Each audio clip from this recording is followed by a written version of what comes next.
Bonjour à tous, je suis en compagnie de Marc Juttier, candidat à la présidence de la République pour 2022. Bonjour Marc Juttier, vous êtes candidat sur la primaire des Français et des Français. Bienvenue à vous. Pouvez-vous vous présenter succinctement en quelques minutes? Oui, bonjour, merci de m'inviter. Je suis né à Paris en août 1962, je suis franco-canadien par ma mère, ingénieur de l'École polytechnique de Montréal. J'ai travaillé dans l'informatique quelques années, j'ai voyagé en Asie en plus d'un an en quatre voyages. J'ai publié 4 ouvrages, dont le dernier sur la monnaie en mars 2020 s'intitule La monnaie hier, aujourd'hui et demain, du dictat des banquiers à une civilisation adulte. J'ai construit une maison en Dordogne et je suis père de 2 filles.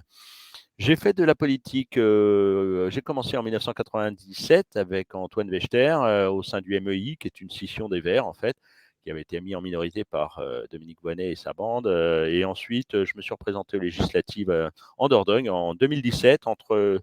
Entre les deux, j'ai été au Parti socialiste pendant 5 ans pour voir la déchéance en direct donc de ce parti entre, euh, entre 2011 et 2016. Très Voilà. bien, donc le sujet que nous allons aborder aujourd'hui est effectivement celui de la monnaie. Donc à l'ère des crypto-monnaies, pourquoi est-ce encore si important d'en parler? Bah, c'est-à-dire que le sujet de la monnaie, d'abord, parce qu'on n'en parle jamais. Donc, Mmh, c'est un peu caché. Certes, on parle des dettes, mais jamais on ne mmh, parle de comment fonctionne le système monétaire, le système bancaire, hein. L'invention de la monnaie papier a permis évidemment l'expansion du capitalisme et de sa doctrine, l'économie politique qui s'est transformée en science économique. Et comme l'explique d'ailleurs Serge Latouche, celui qui a préfacé mon ouvrage, dans l'invention de l'économie qui est parue en 2005. C'est une invention essentiellement anglo-saxonne, avec Adam Smith, évidemment, Malthus, Ricardo. Certes, Walras est un Français, et c'est lui qui, au début du XXe siècle, va mettre beaucoup de maths dans l'économie et donc faire entrer l'économie dans le champ des sciences soi-disant exactes, et surtout en total apesanteur sociale. Puis évidemment Keynes, dont la doctrine va régner dans les pays occidentaux de la fin de la Deuxième Guerre mondiale jusqu'à l'avènement du néolibéralisme à la fin des années 70. Quant aux crypto-monnaies, c'est juste une escroquerie des libertariens de Californie. mmh. Et de plus, c'est un gouffre énergétique et donc une catastrophe écologique. Merci Marc Juttier. Je crois comprendre qu'en fait, ce n'est pas qu'un seul livre que vous avez écrit, je pense il s'agit de 4 livres. Donc vous avez peut-être pas forcément fait que la monnaie, mais en tout cas, vous êtes un écrivain en herbe. Qu'est-ce qui vous passionne à proprement parler dans le sujet de la monnaie? Bah, alors en effet, j'ai Mmh, écrit 4 ouvrages. Le premier est sorti en 99, le second en 2003, troisième en 2008 et le dernier, donc comme je viens de dire, en 2020. Ouais, alors, mon interrogation n'était pas juste sur la monnaie, mais mmh, sur le substrat idéologique, le mmh, substrat paradigmatique, hein, le tout à fait. paradigme, ce qui sous-tend notre civilisation. Et c'est là que je me suis aperçu évidemment de beaucoup de choses. J'ai lu entre autres un philosophe polonais qui est peu connu, Mmh, qui s'appelle Henryk Skolimowski. Mais bon, on n'aura pas le temps évidemment de décrire tout ça. Donc si j'ai écrit ce livre-là, c'est afin évidemment de comprendre l'histoire et de faire comprendre la colossale l'histoire de la colossale escroquerie du système monétaire actuel, hein, et de mmh, montrer qui en est à la tête, puis de décrire, comme je disais, l'idéologie des gens qui contrôlent ce système. mmh. Puisque la monnaie aujourd'hui, c'est d'un côté une monnaie fiduciaire émise par les banques centrales et qui Mmh. est devenue fiat puisqu'elle n'est plus gagée sur l'or depuis 1971, hein, et qui est permanente, hein. C'est voilà, c'est la monnaie, ce qu'on appelle la monnaie centrale, et la monnaie scripturale ou d'endettement qui constitue 95% en fait de la monnaie en circulation. C'est l'argent sur les comptes bancaires, gagé évidemment sur la monnaie centrale et qui est temporaire puisqu'elle est détruite lors du remboursement des emprunts. OK, donc j'aimerais bien vous poser, une question, donc venons-en en fait, hein, Marc Juttier. Donc le système monétaire actuel exige-t-il vraiment que nous fassions des efforts pour le sauver? Bah, les banquiers font évidemment tout ce qu'ils Mmh, peuvent pour sauver le système actuellement mmh, en vigueur, qu'ils ont mis au point, on mmh, pourrait dire, les banquiers ont mis ça au point petit à petit au cours des 3 derniers siècles. Ce système est basé sur la dette. On l'appelle aussi système à réserve fractionnaire. Mais mmh, sauver ce système revient à se demander si nous avons envie de sauver le capitalisme. mmh Et au regard des dégâts qu'il a causés, je ne vois vraiment pas pourquoi il faudrait sauver ce système. mmh. Tout à fait. Expliquez-nous justement la dette et comment expliquez-vous son monopole? Bah, la monnaie dette est au cœur même du système capitaliste, évidemment. C'est donc cette invention de la monnaie papier et de la dette qui lui est associée qui va permettre l'expansion du système capitalisme au milieu du XVIIe siècle. Mmh. Le premier à avoir pris conscience de cette possibilité de mettre en circulation de la monnaie papier au-delà d'une couverture or à 100% et d'offrir ainsi aux commerçants qui viennent lui vendre des lettres de change, des billets que l'on peut échanger à tout moment contre de l'or et ainsi de faire crédit, c'est un Suédois, Johan Palmstruch, et c'était à Amsterdam en 1656. C'est certain, sans cette rallonge de la monnaie métallique or, Mmh et mh. moins Mmh. souvent aussi argent, le capitalisme ne se serait jamais développé. C'est une invention, c'est cette invention, cette mystification de la monnaie dette, cette monnaie créée ex nihilo par les banquiers qui nous a donné la civilisation de la marchandise. Et évidemment, pour que cela fonctionne, il faut que la monnaie soit rare pour 99% des gens. Mmh. Et Tout à pourtant, fait. il n'y a rien de plus facile à faire que de la monnaie puisque c'est juste des chiffres sur des ordinateurs. Mmh. Très bien. Alors, justement, l'effondrement n'a-t-il pas déjà eu lieu à plusieurs reprises? Pourquoi on prend toujours les mêmes recettes et on recommence? Bah, le capitalisme est pavé de crises et d'effondrements. De la crise de la tulipe, hein, Mmh. donc en 1637, en Hollande, que l'on peut qualifier comme le pays inventeur du capitalisme d'ailleurs, Mmh. hein, puisqu'ils ont inventé la bourse des valeurs, la comptabilité en partie double, hein, actif-passif, et comme on vient de le voir, le papier-monnaie. Alors, en passant par la faillite de la banque de John Law en 1720 à Paris, ou de la crise de 1873, et bien entendu celle de 1929, et pour finir avec la crise des subprimes en 2008, pour ne citer que les plus connues ou les plus importantes. Alors, que s'est-il passé à Bretton Woods? Alors justement, c'est une question très importante pour vous puisque vous avez, décidé, de m'en parler vraiment plus davantage. Pourquoi parle-t-on encore de ces accords du siècle passé? Alors, les accords de Bretton Woods, c'est la base du roi dollar, qui a remplacé la livre sterling, la Mmh. monnaie de l'Empire où le soleil ne se couche jamais, n'est-ce pas?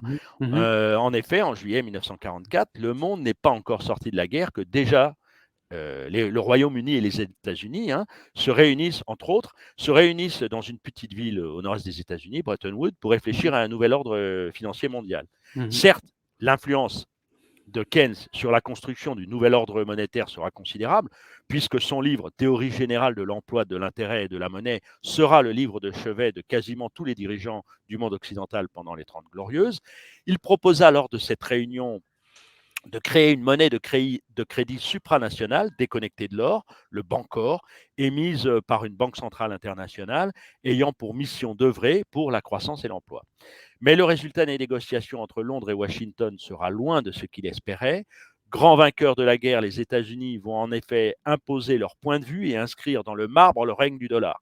En Mmh. effet, lors de ces accords de Bretton Woods, signés le 22 juillet, la délégation des États-Unis, conduite par Dexter White, fait triompher son plan contre celui de Keynes. C'est le Mmh. Gold Exchange Standard, Mmh. système de change or qui s'impose. Le roi or est mort, vive le roi échange or. Concrètement, cela veut dire que seul le dollar américain est reconnu comme valant autant que l'or, ce qui lui Mmh. vaudra le privilège de porter jusqu'en 1971 la mention de as good as gold. Mmh. Et donc, dans ce système, la monnaie américaine devient la monnaie de réserve internationale, l'or n'étant plus que la valeur de réserve de dernière instance. En fait, la parité est fixée à 35 $ l'once, tandis que toutes les autres monnaies s'apprécient, elles, par rapport au dollar. Pour finir, la Mmh. Fed, qui détenait en 1913 15% des réserves d'or mondiales, en contrôle 30% en 1920 et 75% en 1944.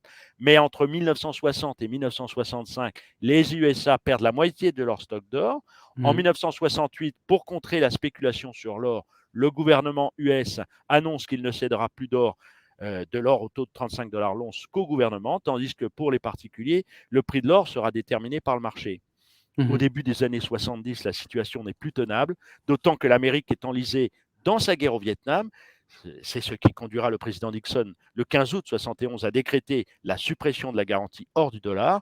La Mmh. convertibilité du dollar en or est suspendue. Cette Mmh. mesure, qui devait être temporaire, sera évidemment définitive, mais le dollar, même non garanti par l'or, reste la monnaie de réserve et la communauté internationale qui a constitué évidemment au fil des ans des Mmh. réserves dans cette devise essentielle aux échanges ne peut pas crier au scandale et le bouder sans s'appauvrir elle-même et risquer une crise majeure.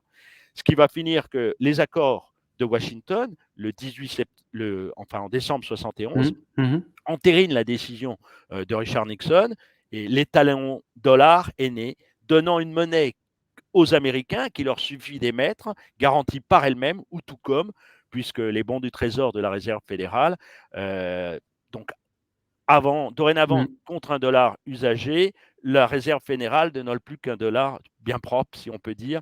Et l'administration US a depuis largement abusé de ce privilège, Mmh. puisqu'on sait encore que dernièrement, mi-octobre, pas plus tard que mi-octobre de 2021, la Chambre des représentants a approuvé le relèvement temporaire du plafond de la dette de 480 milliards de dollars, ce qui porte la limite de la dette aujourd'hui à 28 900 milliards de dollars, soit 125% du PIB du pays. Alors, bon, c'est une vaste comédie à la Chambre des représentants. On y a droit pratiquement à chaque année, hein, cette opération qui donne toujours lieu à une confrontation entre les démocrates et les républicains et à un faux suspense, à savoir si le gouvernement US va arriver en cessation de paiement pour payer, entre autres, ses fonctionnaires. D'accord, alors finalement, comment s'est terminé Bretton Woods? Comment vous terminez cet arc scénaristique on va dire, de Bah, ces flux financiers? eh ben, c'est simple, hein. À partir de février 73, c'est l'abandon des changes fixes ou quasi fixes des monnaies. Le cours de Mmh. toutes les monnaies est dorénavant fixé par l'offre et la demande sur le marché des changes. En clair, les monnaies Mmh. deviennent elles-mêmes des marchandises.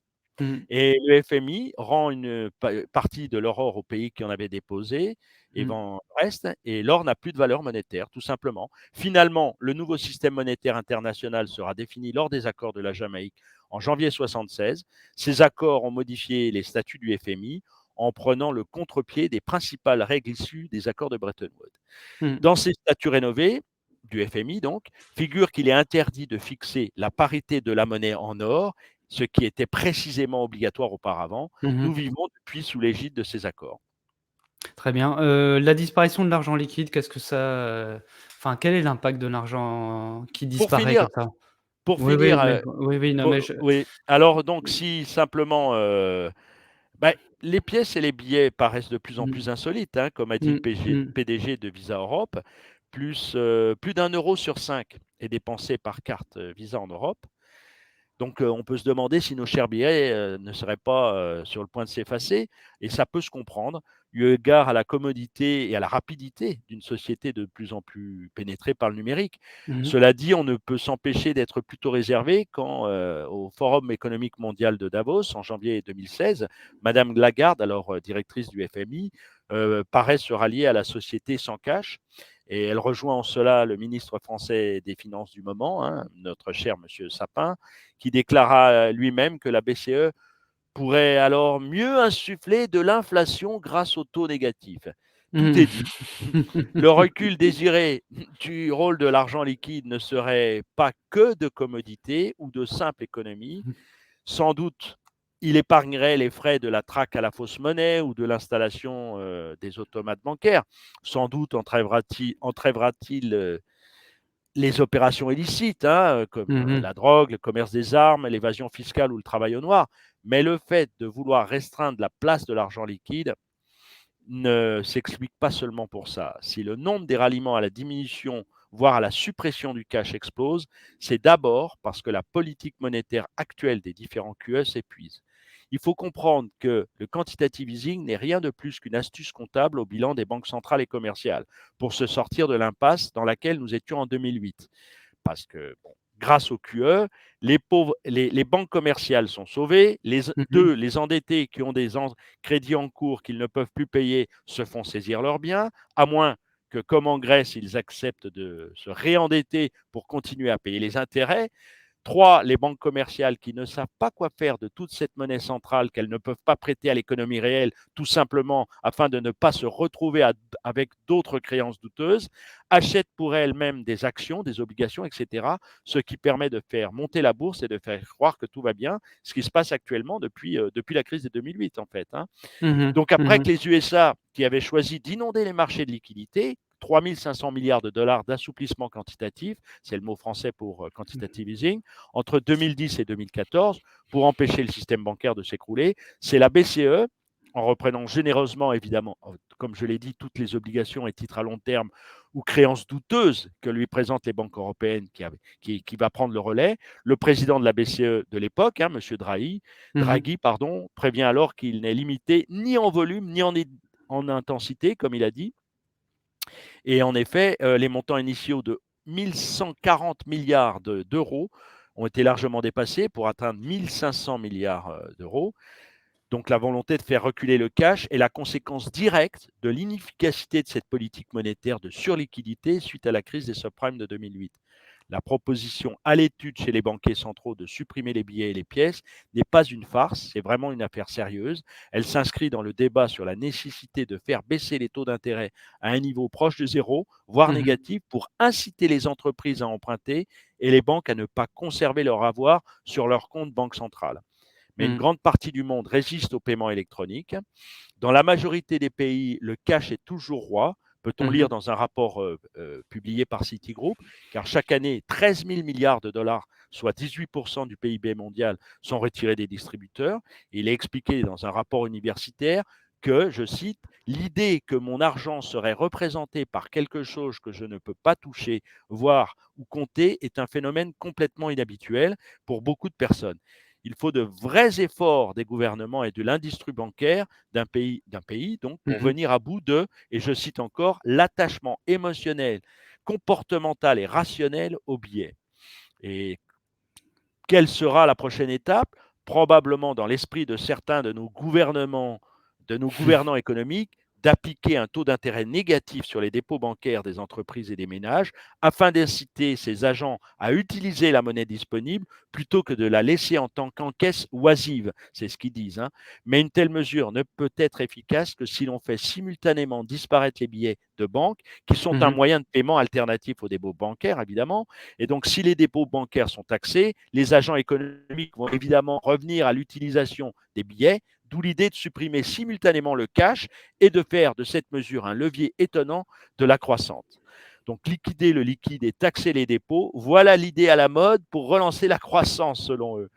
OK, Donc très l'idée, bien. l'idée de la suppression du liquide, hein, pour Mmh. finir, Mmh. Mmh. ça illustre en fait le désarroi de nos gouvernements face à l'inefficacité des politiques monétaires d'assouplissement quantitatif mises en place depuis 2008 aux USA et en 2011, depuis 2011 en Europe, parce qu'avec l'argent détenu en espèces, la population disposerait d'un recours, bien sûr, car Mmh. entre des avoirs en billets qui ne rapportent rien et ceux qui seraient soumis à des taux négatifs qu'on leur imposerait pour garder leur argent en banque, l'arbitrage au profit du cash serait vite évident. Donc, de plus, en plus de l'or, ils disposeraient d'un refuge non pénalisé par les taux par rapport à pied aller. Les modernistes ont beau jeu de vanter les extraordinaires avantages du numérique, hein. Par comparaison avec ces projets prometteurs, la défense du cash paraît devoir seulement attirer de pauvres harpagons attardés, mais pourtant, avant de franchir le pas et de nous rallier au camp des anti-cash, un motif majeur, outre les dangers du taux négatif, nous retient.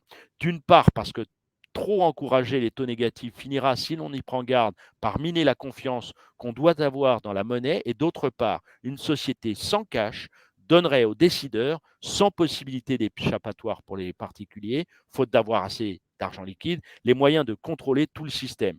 Rappelez-vous du verrouillage des retraits de cash en Grèce, par exemple. Cela serait bien la dictature absolue des banquiers et bien évidemment la suppression du cash est la garantie absolue de se prémunir contre le talon d'Achille du système bancaire actuel qu'est le bank run, en français la course au guichet.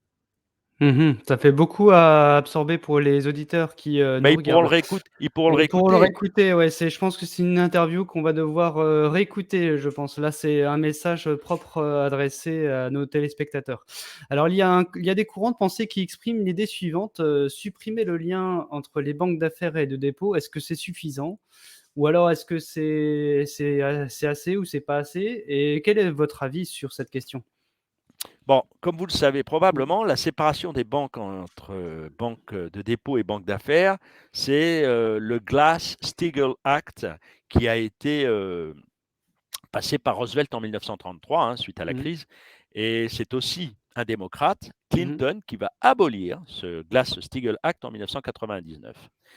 Alors, ça, c'est évidemment pas suffisant. Il faut savoir que Roosevelt a eu un très dur combat contre les banquiers, hein. Il a failli se faire descendre, en fait. Et en tout cas, il y a certain nombre de gens autour de lui. Le combat dans les années 30 entre les banquiers et les politiques a été extrêmement rude. Mmh. Mais enfin, ça fait partie de l'histoire. Quoi qu'il en soit, après la crise des subprimes, ils nous ont promis une réforme qui devait s'approcher de ça. Mais la réforme finalement adoptée n'a été évidemment qu'une vaste farce, hein. Ils n'ont quasiment rien changé, ce qui est bien la preuve que que c'est le cartel bancaire qui a le pouvoir. Nos politiques en France comme ailleurs ne sont que leurs exécutants et leur doctrine, le néolibéralisme aux États-Unis et au Royaume-Uni et l'ordolibéralisme au sein de l'UE, Mmh. doit s'appliquer quoi qu'il en coûte, pour reprendre une expression du président actuel, et je dirais, doit s'appliquer quoi qu'il en coûte en termes social ou environnemental. OK. Voilà. On va poser des questions un peu plus faciles maintenant, donc on va parler un peu d'écologie. L'écologie est-elle une rustine, justement sur l'économie qui n'avait pas prévu le respect des hommes et de la planète dans son business plan? Bah, en fait,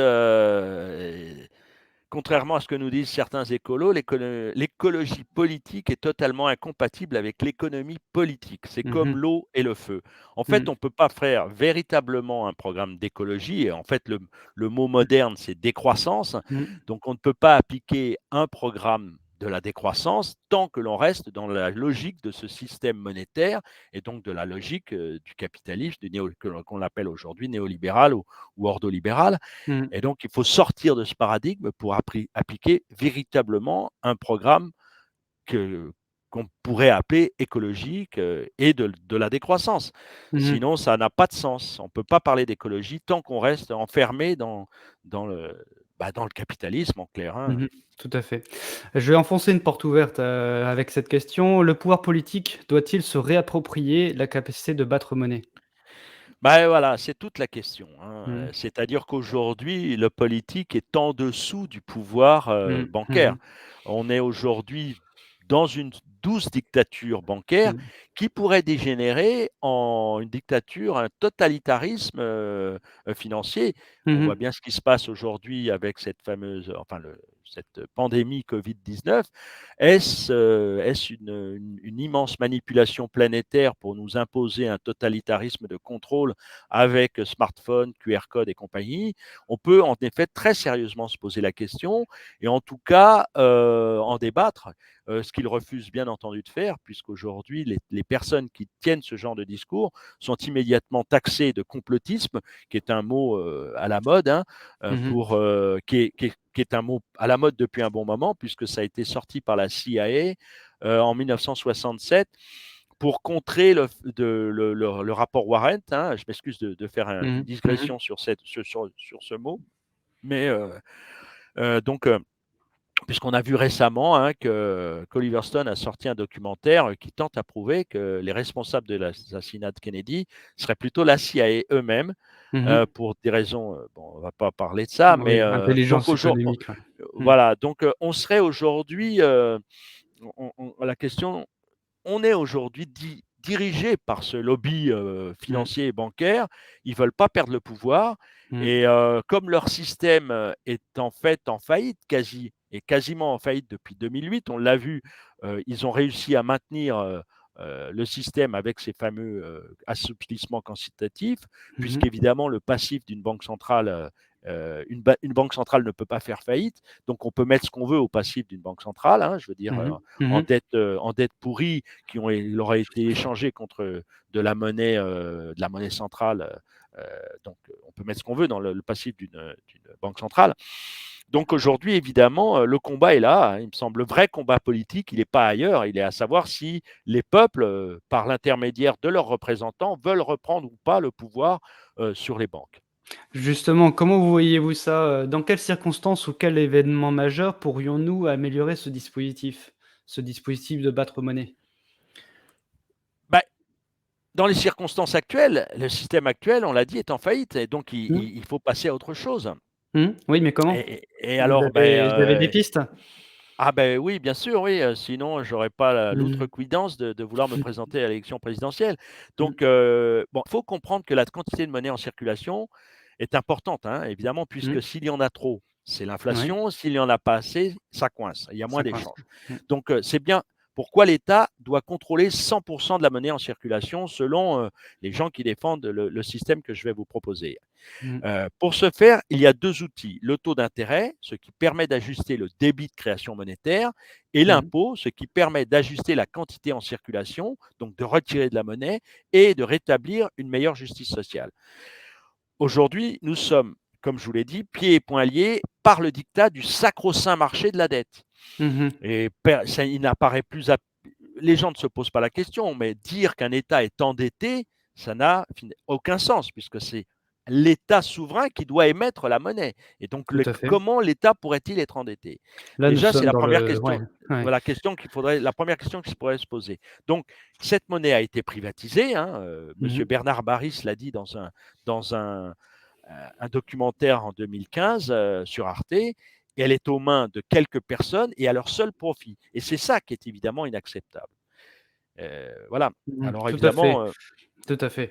Je j'ai une question là qui me vient à l'esprit. Donc en fait, nous sommes dans le temple de la dette et justement, on va parler du chômage. Donc sous-entendu, le choix du chômage est-il la conséquence intrinsèque du fonctionnement de l'économie en roue libre? non, en fait, il faut comprendre que les laudateurs du système prétendent qu'il faut de la croissance pour réduire le chômage. Mais ce n'est pas Mmh qu'ils mh. prétendent. Enfin, ils disent ça au grand public. Mais en Mmh. fait, c'est un pur mensonge. C'est juste pour éviter une diminution de la masse monétaire en circulation et donc un écroulement du système. Alors pour comprendre ça, c'est pas très compliqué. C'est-à-dire que si vous avez une restriction de la masse monétaire, il y a ce qu'on appelle une spirale descendante, une Mmh. spirale déflationniste. Et donc, c'est ce qui s'est passé en 1929 d'ailleurs. Hein. Et donc, les prix s'effondrent, les gens ne peuvent plus acheter, donc ils ne peuvent plus produire. Enfin, il y a une spirale déflationniste. Et donc, ils veulent absolument éviter ça. Et pour cela, il faut toujours qu'il y ait croissance des emprunts pour remplacer la masse monétaire qui est détruite, évidemment, par les remboursements. Donc, c'est pour ça. Mais le chômage arrange évidemment les banquiers, puisque ça permet de maintenir le taux. C'est ce qu'on appelle le paradoxe de. Voilà que j'ai oublié le nom, mais c'est pas grave. Donc, C'est pas les grave. banquiers ont toujours réussi à Mmh. entretenir, ils tiennent à entretenir un Mmh chômage mh. relativement élevé parce que ça permet évidemment de maintenir enfin, les salaires relativement bas, ce qui les arrange bien. J'ai entendu parler du système monétaire réserve pleine. Vous en avez parlé un petit peu brièvement tout à l'heure. Vous en dites quoi en fait? Pourquoi c'est important de parler d'un tel système? Bah, selon moi et selon certains, c'est la solution pour sortir de l'impasse du système actuel et c'est la solution qui permettrait aux États de reprendre le contrôle sur sa monnaie. Cette réforme monétaire à réserve pleine, c'est une révolution monétaire sans en être véritablement une, hein, puisqu'il s'agit de donner le contrôle de l'émission monétaire à l'État, ce qui était le cas en fait avant la Révolution française. Mais de Mmh mh. donner cette création monétaire à une démocratie et non pas à un monarque absolu Mmh. Mmh. dans l'Ancien Régime. Et de nombreux économistes de renom ont soutenu ou soutiennent un système 100%, comme on l'appelle. À noter que la plupart d'entre eux ne sont pas d'affreux gauchistes ou étatistes et interventionnistes, mais pour certains, même des libéraux convaincus, admettant que le secteur privé n'a pas son mot à dire dans la régulation des émissions monétaires. Dans la section 4B de mon ouvrage sont Mmh. expliqués tous les aspects de cette réforme. Voilà, pour faire une petite Mmh. pub pour mon Le livre. fameux Et, bouquin, ouais. voilà. Et donc, de fait, depuis le 15 août 1971, toutes les monnaies ne sont qu'un jeu de comptabilité entre différentes institutions bancaires, hein, comme on l'a vu, puisqu'aucune monnaie sur Terre n'ont plus de contrepartie en or, hein, depuis cette date. Et donc, les banques nous vendent en fait très cher des Mmh. chiffres que nous pourrions, nous, les États, faire nous-mêmes. Et grâce à cette supercherie, elles siphonnent toutes les richesses réelles. C'est bien là le problème. Donc, l'économie mondialisée a toujours besoin de plus de crédit afin de se développer. Or, chaque fois qu'une banque accorde un prêt, ce prêt est calculé en fonction des possibilités de remboursement de l'emprunteur et d'un quota que la banque acquiert auprès de la Banque centrale. Cela signifie que les prêts sont des sommes mises au crédit des emprunteurs par un simple jeu d'écriture. C'est donc de l'argent créé qui n'existait pas auparavant, c'est Mmh. la création monétaire selon le système actuel, et les citoyens, par les lois, sont obligés de rembourser des dettes qui n'en sont pas. Ce Mmh. remboursement implique par ce versement de capital et des intérêts, un enrichissement frauduleux des banques et de leurs actionnaires. C'est devoir, par son travail, rembourser des dettes contractées sur de l'argent qui n'existe pas, donc de la Mmh mh. fausse monnaie. Et ce processus de création monétaire s'appelle la monétisation des actifs. En redonnant le pouvoir de création monétaire à l'État, une Mmh. part importante des impôts et des taxes pourrait être supprimée. Jusqu'à avant la crise financière de 2008, hein. Ce sont des Mmh. milliards d'euros qui ont été écrits par les banques par l'intermédiaire de prêts. Ainsi, la dette de l'État n'existe pas vraiment Mmh. et n'est en fait qu'une terrible supercherie. Est-il Oh. important, par exemple, est-ce qu'il est normal que les États payent 600 ou 700 fois plus cher que les banques privées? Durant la crise de 2008, la Réserve fédérale américaine a secrètement prêté aux banques en difficulté la somme de 1200 milliards de dollars au taux de 0,01%. Au même moment, les peuples d'Europe subissent de plein fouet des plans d'austérité par les marchés, car les marchés, elles, prêtent cet argent à certains États qui ont des taux d'intérêt de 6, 7 ou 11%. Asphyxiés par de tels taux, les gouvernements sont poussés à bloquer les retraites, les allocations familiales ou les salaires des fonctionnaires et à couper dans les investissements, ce qui accroît le chômage et a fait plonger toute l'Europe dans la récession. Et comme disait Roosevelt, être gouverné par l'argent organisé est aussi dangereux que le crime organisé. La création monétaire est un droit régalien du peuple souverain qui doit être retourné par l'intermédiaire de son représentant, c'est-à-dire l'État. Alors demain, Marc Jutier, vous prendrez le pouvoir et en fait, comment vous amènerez justement ces réformes monétaires sur le plan national? Eh bien, écoutez, je vous ai bien entendu. J'espère Mmh. que votre prédiction est la bonne, que demain je prendrai le pouvoir. Mais bon, Mmh. malheureusement, le lobby bancaire qui tient les médias ne me laissera peut-être pas parler autant que j'aimerais. Donc je subodore donc que vous n'êtes pas vendu aux banquiers. Alors, concrètement, vous faites Dans les quoi? années oui, non, ce qui se passe, c'est qu'il y a une réforme monétaire. Cette réforme monétaire pourrait, bon, enfin, depuis les années 20, il y a plusieurs solutions ont été proposées, hein. Il y a eu la Mmh. monnaie, il y a donc la monnaie fondante de Silvio Gesell, le crédit social du major Douglas, il y a l'économie distributive de Jacques Dubois, un Français, hein, le chartalisme, le Mmh. néo-chartalisme, et puis bon, par exemple, l'idéologie du crédit social sera même adopté par William Haberhart, qui Mmh. va créer The Social Credit Party of Alberta en se basant sur les théories de Douglas, hein. Il est élu Premier ministre de l'Alberta lors de l'élection provinciale de 1935 et son gouvernement a probablement été le seul au monde à adhérer à l'idéologie du crédit social. Donc ça prouve qu'on peut faire autrement. Mais la réforme que nous proposons est un système bancaire à réserve pleine, au contraire Mmh. du système bancaire, comme on l'a dit, qui est à réserve fractionnaire. Et cette Mmh. réforme est inspirée du livre d'Irving Fisher, qui s'appelle 100% Money, qui a été écrit en 1935. Et une réforme similaire a été proposée par votation en Suisse le 10 juin 2018. Bon, alors il faut comprendre que Mmh. deux problèmes suivants sont liés.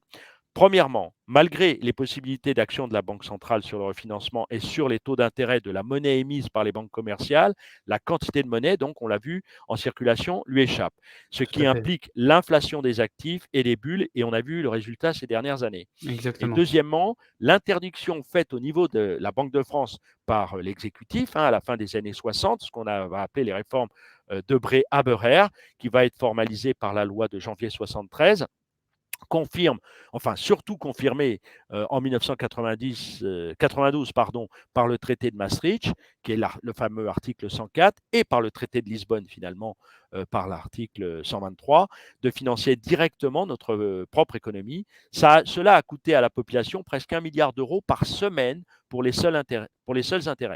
C'est un peu moins aujourd'hui évidemment à cause de la baisse des taux, et donc, c'est un véritable transfert de richesse vers les plus riches qui sont détenteurs, évidemment, des obligations d'État. Alors, notre proposition est donc que l'État doit opérer une reprise du droit collectif d'émettre sa monnaie par l'émission d'une monnaie nationale. Cet acte politique de souveraineté n'est pas fait pour se mettre en dissidence à l'égard de l'UE, Mmh. hein, Tout à fait, ouais. ou par Et anti-européanisme, mais mmh. pour devenir un modèle d'inspiration des autres nations. et pour tout ce qui concerne le financement des projets collectifs, hein, en particulier pour financer la mutation qu'exige le défi écologique, ainsi que le virage technologique pour pallier à l'épuisement de certaines ressources naturelles, pour financer la recherche, un Mmh. enseignement, ainsi qu'un système de santé de qualité gratuit, et en général pour tout ce qui serait considéré démocratiquement comme nécessaire pour l'amélioration collective de la qualité de la vie de façon durable. La Banque de France doit pouvoir être contrainte à une émission monétaire centrale sans échéance et sans intérêt.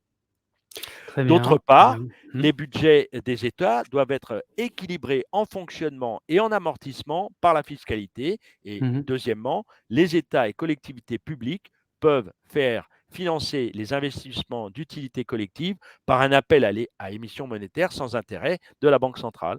Cette réforme est une réforme monétaire nationale menant à la nationalisation réelle des monnaies nationales par la nationalisation évidemment des banques centrales et le transfert aux banques centrales Mmh. nationalisées du pouvoir de création de la totalité de la monnaie, comme on l'a dit, et deuxièmement, l'interdiction à qui que ce soit, y compris les banques commerciales, de créer de la monnaie scripturale de la même façon que la contrefaçon des billets de banque est interdite et passible de sanctions pénales.